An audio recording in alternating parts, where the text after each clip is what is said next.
Hello, welcome back sa aking small YouTube channel. This is Judith Video Maker. Doon tayo sa Kiladara. Yung pag-uusapan natin yung pagpunta nila ni Kalinga Prab doon sa kay Dara.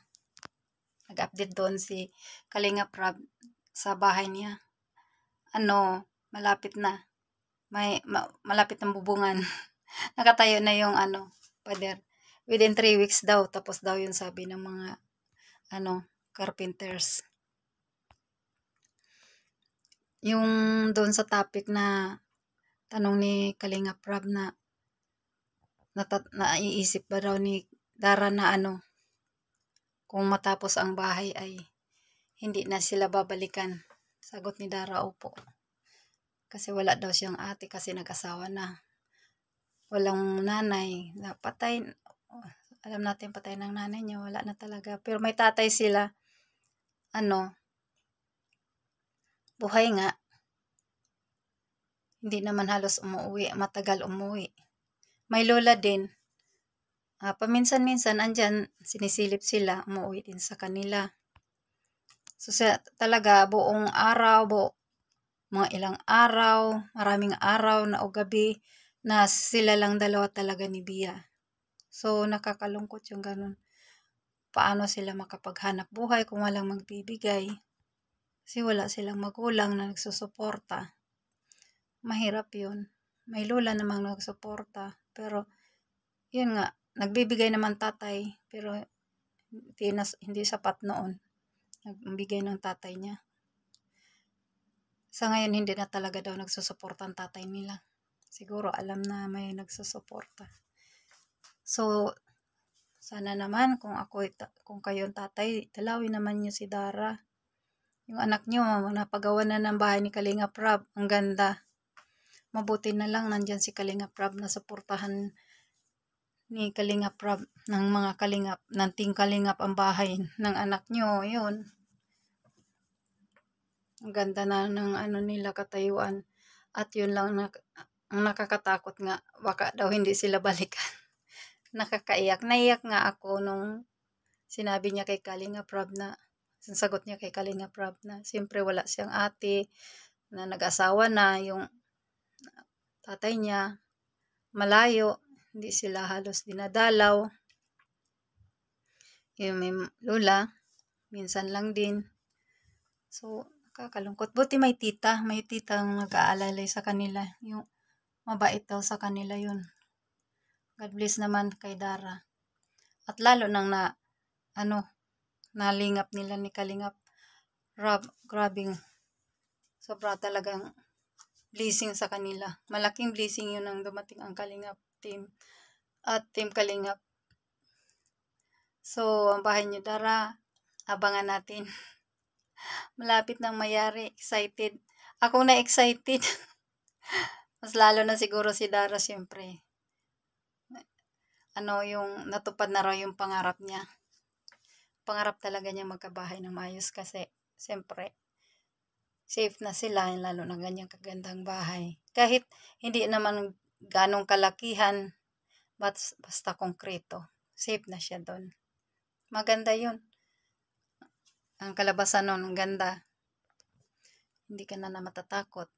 Dahil maganda na yung bahay mo.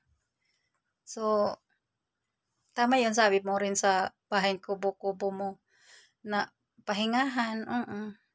Maganda rin yung pahingahan.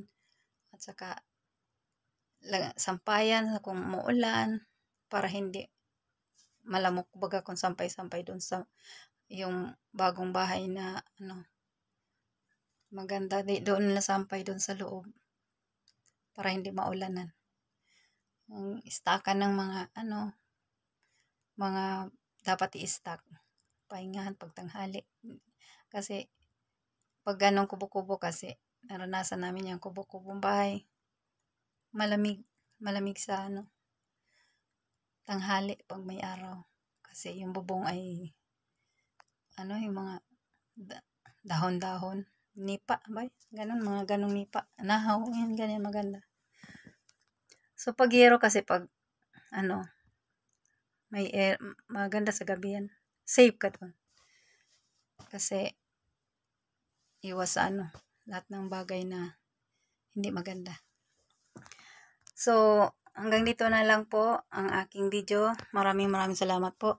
At suportahan po natin sila Kalingap Rab, si Kuya Bal, Tidna, lahat ng Keyboys, yan, lahat ng reactors, Kalingap Angels. Sana yun aking listahan. Nalista ko na, isa-shout out ko. Ngayon nawala pa. Nako.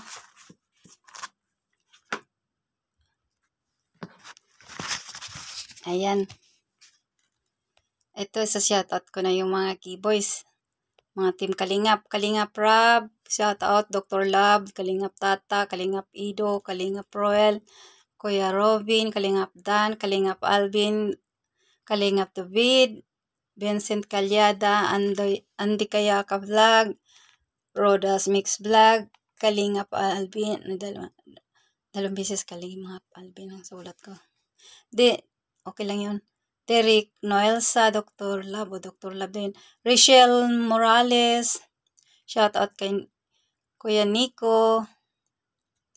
Support to Kuya Bal also, and Rab, Kalingap Rab and at Edna. Yun lang po. Yung iba, hindi ko pa na kilalang pangalan. Pag nakilala kong pangalan, isusulat ko dito. So, para ma-shout out. So, suportahan po natin sila. At sana po, suportahan niyo po ang aking channel. Lumaki aking channel dito sa sa Kalingap. Salamat po sa lahat. Ang tulong po ni Dr. Love. Bait ni po Dr. Love. God bless po. Ayun, laki ng ay, yun lang po. Salamat po sa panonood sa lahat. Suportahan niyo po ako, aking channel, para lumaki po. Salamat. Kailangan ko po talaga makatulong din. Meron akong problema. Pare-pare lang tayo may problema. Mabigat din aking problema. Kaya, need kong makakaroon ng extra income. Sana ma-monetize ako. Yun lang po.